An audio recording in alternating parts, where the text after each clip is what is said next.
আজ হচ্ছে সোমবার, আর হাজব্যান্ড মশাইয়ের হঠাৎ আবদার আজকে দুপুরে আমরা শুধু ফল খেয়ে থাকবো।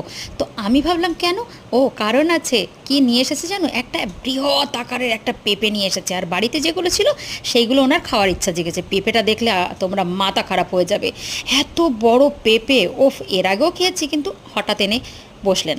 ভালো কথা। তারপরে ওনার এই কথা, আমি ভাবলাম যে শুধু ফল খেয়ে থাকবো, অ্যাসিডিটির প্রবলেম আছে, যদি আবার অ্যাসিড হয়ে যায়। তাই জন্য আমি একটু সাবু ভিজিয়ে দিয়েছিলাম, সেটা হাজব্যান্ড মশাই জানতো না। তারপরে আমি ভাবলাম যে একটু সাবু মাখাই। তো একাদশী ছাড়া, নীল ষষ্ঠী ছাড়া সাবু মাখা করলাম।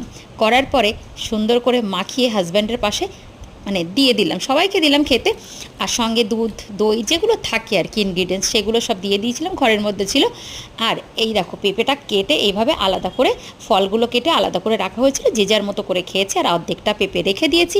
এবার তোমরা আমাকে জানিও যে তোমাদেরও কি মাঝে মাঝে এরকম ফল বা এরকম রুটি লুচি খেতে ইচ্ছা করে?